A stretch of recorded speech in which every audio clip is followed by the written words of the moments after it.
I would like to get back home because the opposition is now preparing for the 1984 elections. And I'd like to contribute my efforts and my assistance to the opposition, having been the Secretary General of the major opposition party in my country. We need at least 4 months to reorganize our grassroots, and then maybe 4 months to campaign, to be ready to be in shape for 1984.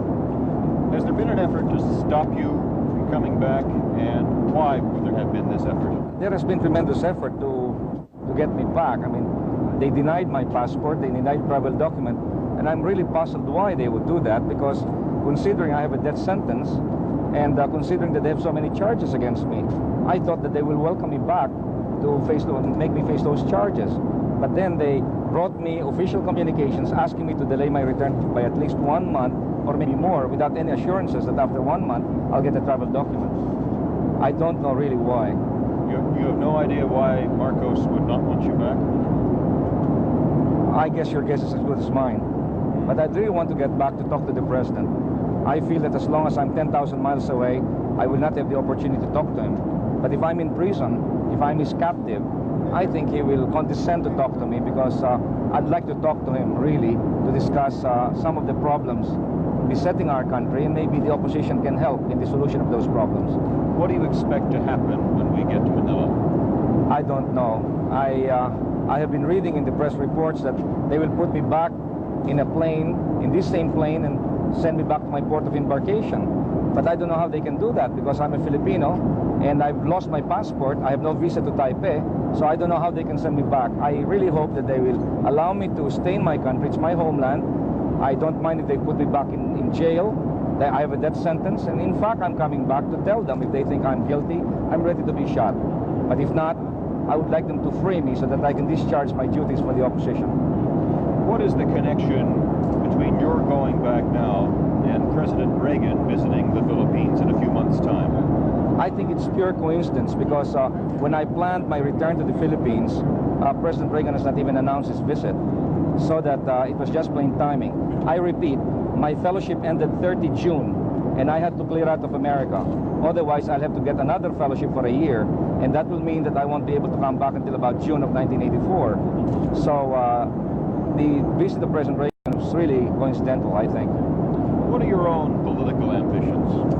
I've said time and again that I no longer crave for office, but I feel that I have a duty to discharge for my party and my colleagues, and I will just help in the rebuilding of our grassroots organization. I am humbled with a lot of legal cases, and I feel that history has really passed us by, and it's time for us now to help the younger elements of the party for leadership. Can you be effective in organizing the political situation in the Philippines if you're behind bars? Yes, it will be very limited, but better than none. I can be more effective in the Philippines than in America, 10,000 miles away, so that even if I'm in prison, as I did in 1978, I will be able to meet with my lawyers, who in turn will be able to pass on the messages to the grassroots worker. But the fact alone that I'm in the Philippines means a lot, psychologically and morally for our followers. I don't think a general should be 10,000 miles away from the battle. He should be leading his troops, even if he should lead them from prison. Why do you think that President Marcos has been so much opposed to you over the years and considers you to be so much of a threat? I don't know. There's really an age gap between me and the president. I am 50 and he's 66, and I suppose it's just like an older brother not understanding a younger brother. But we have had no personal differences. He's been with the Nationalista Party when I switched to the Liberal Party, and I really don't know. I only hope that he'll give me a chance to talk to him when I get back, and hopefully convince him on some things that I'd like to see happen in our country. I would like to reiterate, I am not out to overthrow him. On the contrary, I submit that I could be his best friend, because the opposition can be of help in restoring democracy in my country, and that's all we're asking for.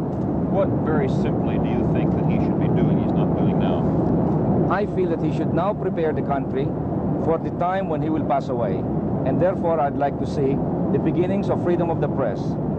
Then after that, we should have free, clean and honest election, credible election, and then we can go into restructuring the economy to help the poor, because the final bottom line thing here is, how well is the government helping the majority of the impoverished Filipinos?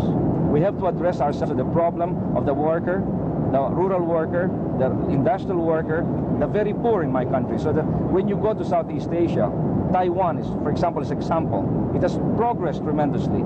Korea, Hong Kong, Singapore, and I see no reason why the Philippines cannot duplicate that. So I do believe that there is a tremendous room for improvement. And I think if the president will give the opposition a chance to contribute its input, the Philippines can move forward. Now, the government has said that they have denied you travel documents because it's not safe for you to come back, that you would be possibly the victim of an assassination attempt. Well, is there a danger, a physical danger to you in going back? I suppose there's a physical danger because, you know, assassination is part of public service. Look at poor President Reagan. He got shot because Hinckley fell in love with Jodie Foster. So that's part of the hazard of the game. My feeling is we all have to die sometime. If it's my fate to die by an assassin's bullet, so be it. But I cannot be petrified by inaction or fear of assassination and therefore stay in a corner. I have to suffer with my people. I have to lead them because of the responsibility given to me by our people. I think I'll get arrested immediately. Now, I am hoping that they will allow the press in Manila at least to talk to me. And therefore, I'll make my appeal to President Marcos directly through the local press. But I'm willing to go back to jail. I've asked them for no, so I'm prepared for that. You're prepared to stay in jail then for his... Oh yeah, it's what they want. I mean, I can go two ways. I can go on an armed struggle, which I think is futile, or I can go to jail and continue my crusade from jail. And I don't think the jail has been an honorable place. So there's nothing to be ashamed of. It's an inconvenience, but it's something that I've lived with for ages. I've been very supportive and very sympathetic. So those 3 good years are the best years of my life. 12 years or 17 years. Karamanlis was out for 9 years. De Gaulle was out of France for some length of time. Khomeini was out for 18 years. I really don't know. But thanks to Mr. Marcos and his press, it's a negative press, of course, but they kept me alive. I mean, you know, they always headline me as being mastermind of this and that. So I think, by and large, in terms of the people that might be meeting, the barricades and security are on. Yeah, but I think the very fact alone that we can land is victory enough. Everything after that's bonus. I mean, whether they put me back in a plane and ship me out or bring me to prison, I have promised to return. I have returned against all odds. So that's good enough for me.